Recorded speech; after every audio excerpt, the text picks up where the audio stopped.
Vale, en este vídeo vamos a resolver el problema de gravitación completo que habíamos mandado y que nos va a servir para repasar muchos de los conceptos. Entonces, este problema nos dice que tenemos un planeta, ¿vale?, de 3 por 10 a la 6 metros de radio, que ejerce una aceleración, ¿vale?, de 26,05 metros segundo al cuadrado a una altura de 200 kilómetros sobre la superficie.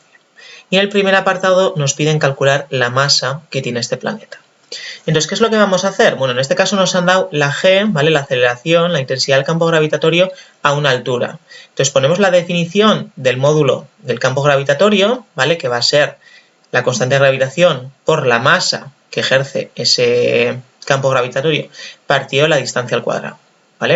Entonces, de esta expresión tenemos todos los datos, ¿vale?, excepto la masa del planeta, ya que g nos la han dado, 26,05, y sabemos a qué distancia tenemos esa g, ¿vale?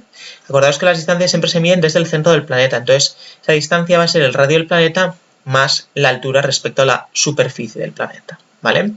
Entonces, despejando en este caso la masa del planeta, tenemos que es g por esa distancia al cuadrado partido de la constante de gravitación universal, ¿vale? La r, este radio, siempre es radio del planeta más la altura.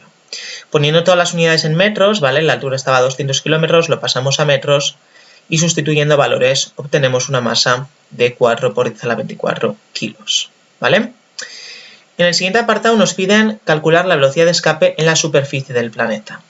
Entonces, para calcular la velocidad de escape, recordamos que tenemos que hacer un balance de energías, ¿vale? Bueno, primero, como recordatorio, la velocidad de escape es esa velocidad mínima que le tenemos que dar a un objeto para que pueda escapar de la atracción gravitatoria del cuerpo central, ¿vale? Nosotros cuando tiramos algo hacia arriba cae de vuelta hacia abajo, ¿no? Pero si lo lanzamos con una velocidad suficiente podemos conseguir que escape de la atracción gravitatoria y que quede libre, ¿vale?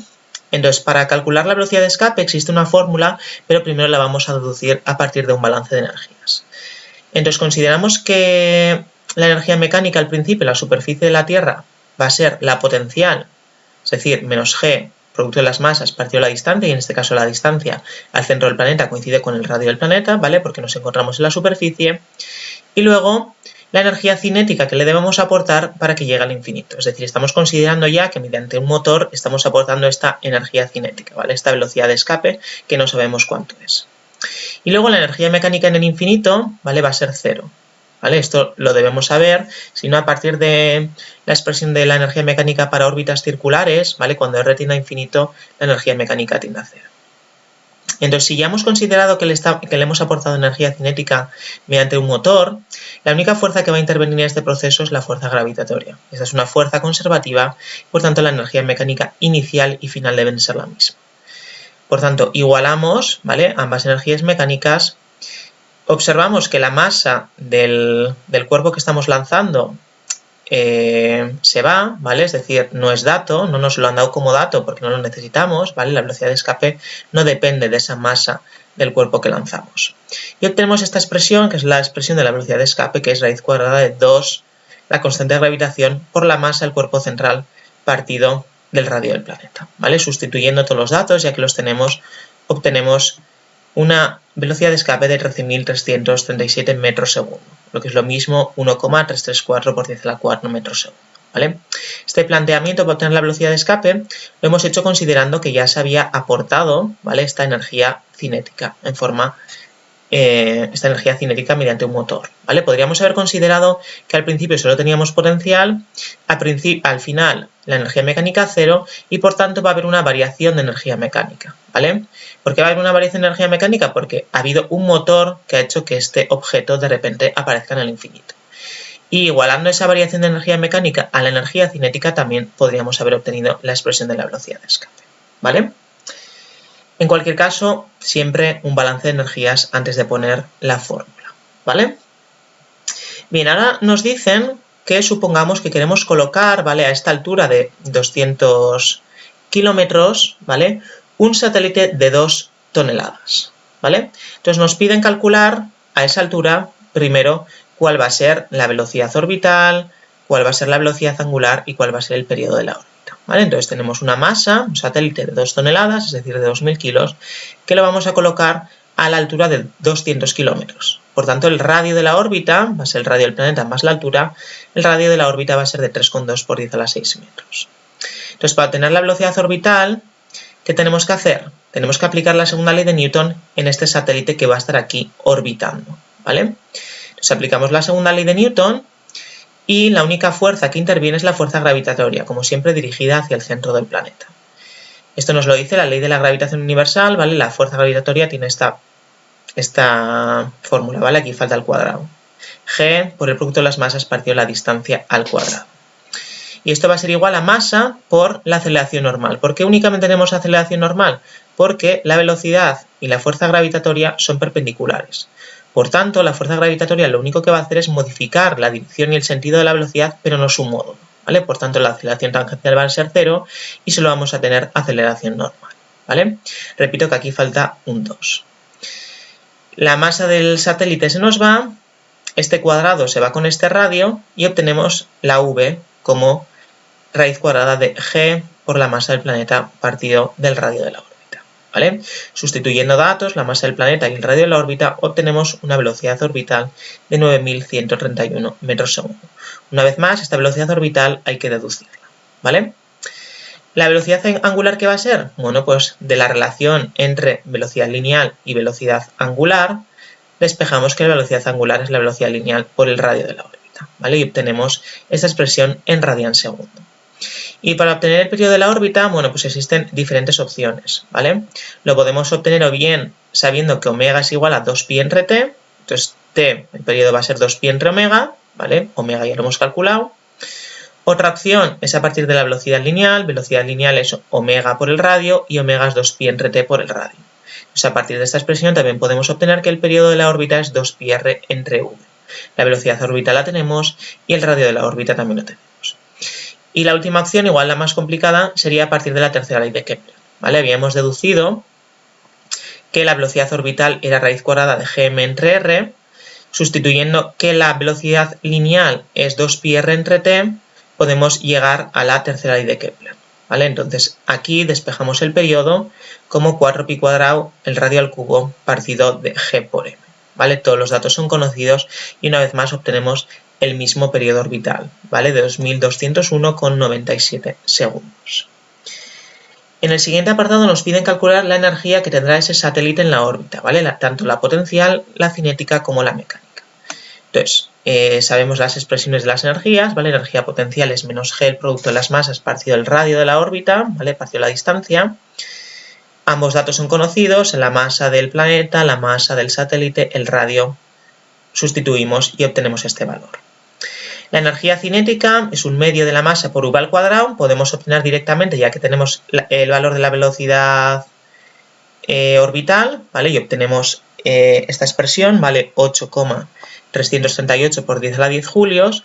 O también podríamos haber puesto directamente la expresión de la velocidad orbital y obtener que la energía cinética también se puede expresar como g por el producto de las masas partido de 2 por el radio, ¿vale? Esta raíz cuadrada se va y operando nos queda esta expresión, ¿vale? Una vez más, sustituyendo datos nos queda este valor. Cuando calculamos energías es importante darse cuenta, ¿vale?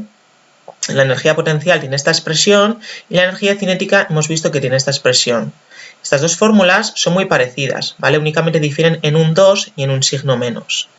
Entonces, siempre se cumple en órbitas circulares que la energía potencial es igual a menos 2 veces la energía cinética, ¿vale? Entonces, si nosotros hemos calculado la energía cinética, si la multiplicamos por 2 y le cambiamos de signo, deberíamos obtener la energía potencial, ¿vale?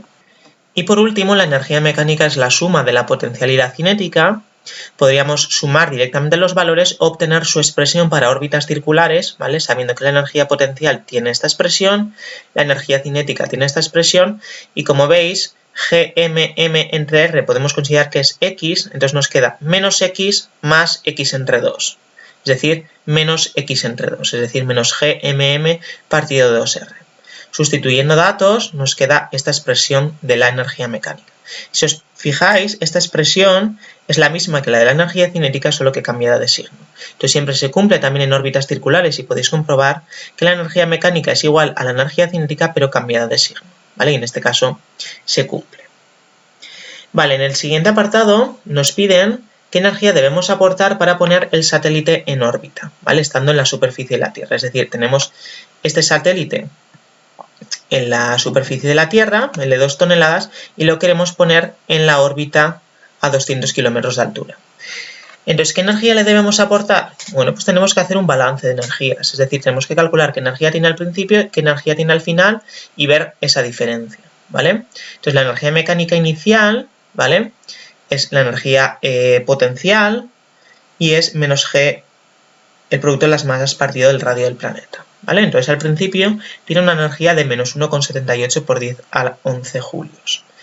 ¿Y qué energía mecánica tiene al final? Pues la de la órbita, ¿vale? Como nos dicen poner en órbita, la energía mecánica final va a ser potencial más cinética. Y esa ya hemos visto que tenía este valor. Entonces, como veis, aquí hay una diferencia de energías. Es decir, tiene una energía mecánica aquí y tiene una diferente aquí. Entonces, ¿qué es lo que ha pasado? Pues que ha habido una variación de energía mecánica. Hacemos final menos inicial y obtenemos este valor. ¿Y este valor qué es? La energía que debemos suministrar a este satélite, estando en la superficie de la Tierra, para que pueda alcanzar la órbita 2 y ponerse a dar vueltas, ¿vale? Y es esta energía la que nos están preguntando. Luego también nos dicen a ver qué velocidad le tenemos que dar a este satélite. Tenemos dos opciones. Podemos igualar esta variación de energía mecánica porque esta energía que le estamos suministrando al satélite se lo estamos suministrando en forma de energía cinética. Entonces, si igualamos la variación de energía mecánica a energía cinética, podemos despejar la velocidad que le tenemos que dar a este cuerpo para que pueda alcanzar la órbita 2. La otra opción es realizarlo con conservación de energía mecánica. Es decir, suponemos que al principio tiene potencial y cinética. Y esta cinética es la velocidad que le tenemos que dar, ¿vale?, en la superficie de la Tierra para poder alcanzar la órbita 2. La energía mecánica en la órbita 2 ya sabemos cuál es la expresión. Y en este caso, como ya hemos supuesto que le estamos aportando energía en la superficie de la Tierra, la única fuerza que interviene va a ser la gravitatoria, es una fuerza conservativa y por tanto ambas energías mecánicas se deben conservar. Y a partir de aquí podemos despejar la velocidad que le tenemos que dar en la superficie de la Tierra para que alcance esa órbita, ¿vale? Y como veis, se obtiene el mismo resultado de igualar la variación de energía mecánica a la energía cinética, ya que esta energía que se suministra en forma de energía cinética, ¿vale? Luego nos preguntan cuál es el peso que tendrá ese satélite en esa órbita. Bueno, el peso, al fin y al cabo, es la fuerza gravitatoria, ¿vale? Podríamos calcular directamente con la expresión de la ley de la gravitación universal, ¿vale? Pero es más fácil, conocida la G, conocida la aceleración de la gravedad, sabemos que el peso es m por g. M, la masa de ese satélite, 2 toneladas, y G era un dato del problema, ¿vale? 26,05 metros segundo al cuadrado, tenía a una altura de 200 kilómetros, ¿vale? Y obtenemos un peso de 52.100 newtons. Vale recordar que el peso es una magnitud vectorial y entonces sí que es conveniente indicar que este peso, esta fuerza, estaría dirigida hacia el centro del planeta, ¿vale? Bien, luego nos hablan de una segunda órbita, es decir, tenemos una primera órbita a una altura de 200 kilómetros y ahora nos hablan de que queremos cambiar de órbita y que el periodo de la nueva órbita sea de 45,17 minutos, lo que es lo mismo, 2.710 segundos, ¿vale? Y nos preguntan a ver cuál tiene que ser la altura respecto a la superficie para que el periodo de la nueva órbita sea este. Es decir, ya habíamos visto que el periodo de nuestra órbita era de 2.201 segundos, más o menos. Bueno, pues ahora no queremos que sea ese el periodo de la órbita, queremos que sea de 2.710. Entonces, cuando nos hablan de periodos y nos preguntan por radio de la órbita, normalmente hay que usar la tercera ley de Kepler, ¿vale? Entonces, la volvemos a deducir, aplicando otra vez la segunda ley de Newton en el cuerpo que orbita, volvemos a tener esta fuerza gravitatoria, volvemos a tener masa por aceleración normal, y poniendo la expresión de la velocidad lineal como 2πr entre t, despejamos el radio, que va a ser raíz cúbica de gm, periodo al cuadrado partido 4π², ¿vale? Y obtenemos que el radio de la órbita debe de ser de 3,675 por 10 a la 6 metros, ¿vale? Si nos preguntan exactamente la altura, pues a este radio de la órbita le tenemos que restar el radio del planeta, ¿vale? Y nos queda aproximadamente que la altura de la nueva órbita tiene que ser de 675 kilómetros. Es decir, antes estaba a 200 kilómetros, ahora tiene que estar más alto, ya que el periodo además es mayor, ¿vale? Ya nos preguntan qué energía debemos suministrar para hacer ese cambio de órbita, ¿vale? Para cambiar de la órbita 1 a la órbita 2. Entonces, cambio de órbita, balance de energías, ¿vale? Estamos en la órbita 2 dando vueltas y queremos de repente pasar a la órbita 3 dando vueltas también, ¿vale? Orbitando. Entonces, en ambos casos vamos a tener potencial y cinética. La de la órbita 2 ya la hemos calculado, ¿vale? A una altura de 200 kilómetros sabemos que es esta. Y la energía mecánica en la órbita 3 la tenemos que calcular. La podemos calcular individualmente, calculando la potencial o la cinética, o con la expresión de menos g producto de las masas partido de 2 por el radio, ¿vale? Obtenemos que la energía mecánica en esta órbita 3, ¿vale? A una altura de 675 kilómetros es de menos 7,26 por 10 a la 10 julios, ¿vale? Por tanto, la variación de energía mecánica, es decir, la energía que hay que suministrar, es la diferencia, ¿vale? Es decir, no son iguales, ha habido una diferencia de energías y esta diferencia de energías es la energía que tenemos que dar al satélite estando en la órbita 2 para que pueda alcanzar la órbita 3. Y por último nos piden el potencial gravitatorio a la altura de 675 kilómetros. Bueno, pues el potencial gravitatorio sabemos que tiene esta expresión, menos g, la masa del cuerpo que crea el potencial partido la distancia, en este caso la masa que crea el potencial gravitatorio es el planeta, partido la distancia, ¿vale? El radio de la órbita, obtenemos un potencial gravitatorio de 7,26 por 10 a la 7 julios partido kilogramo, ¿vale? En el siguiente apartado nos dicen que estando en la órbita 3, ¿vale? Estando orbitando, hay que hacer una operación de emergencia, ¿vale? Y que por tanto hay que parar el satélite. Y a ver qué energía hace falta para parar este satélite. Es decir, está aquí dando vueltas y ahora queremos pararlo. Y dejarlo ahí, en esa órbita 3, pero parado, ¿vale? Entonces, una vez más, tenemos que hacer un balance de energías. En este caso, la energía mecánica inicial va a ser la potencial y la cinética de esa órbita 3, que ya lo habíamos calculado en el apartado anterior. Y la energía mecánica final, como queremos pararlo a esa altura, únicamente la potencial, ¿vale? Que tiene este valor. Realizando la variación de energía mecánica, obtenemos la energía para frenar, ¿vale? En este caso es negativa porque le tenemos que quitar energía a ese satélite, le estamos quitando la energía cinética que tenía para pararlo, ¿vale? Y una vez parado, a esa altura, nos dice a ver con qué velocidad llegaría al suelo, es decir, este satélite ahora está parado y empezará a caer, ¿vale? Entonces, energía mecánica al principio, la potencial de estar a esta altura, la hemos calculado. Energía mecánica final, la potencial en la superficie de la Tierra más la energía cinética, es decir, la velocidad, porque cuando este cuerpo empieza a caer va ganando velocidad y esta energía cinética final es la velocidad al llegar al suelo, ¿vale? Una vez más, este cuerpo cae solo, es decir, no hemos tenido que hacer nada para que este cuerpo estando aquí parado empiece a caer, no es igual que en este caso, ¿no? Que estaba orbitando y de repente lo hemos parado en el caso anterior. En este caso está parado y empieza a caer ello solo. Entonces la energía mecánica se tiene que conservar porque la única fuerza que actúa es la gravitatoria y es conservativa. Entonces, igualando ambas energías, despejamos la velocidad con la que llega al suelo. En el siguiente apartado nos piden demostrar que la constante de Kepler en ambas órbitas, tanto en la órbita a una altura de 200 kilómetros como de 675 kilómetros, es la misma, ¿vale? Entonces recordamos que la constante de Kepler es t al cuadrado partido r al cubo y esta constante, que es igual a 4pi cuadrado partido gm, se tiene que conservar en todos los cuerpos que orbitan el mismo cuerpo central. Aquí tenemos un planeta y tenemos ese satélite en una órbita primero a 200 kilómetros y en una órbita a 675 kilómetros de altura. Entonces, esta constante se tiene que conservar. Entonces, sustituyendo el periodo de la primera órbita y el radio de la primera órbita, obtenemos una constante de Kepler de 1,48 por 10 a la menos 13 segundo al cuadrado partido metro al cubo, ¿vale? Cuidado que la constante de Kepler tiene unidades, fijaros que esto es un periodo al cuadrado partido de una distancia al cubo, entonces segundo al cuadrado partido metro al cubo.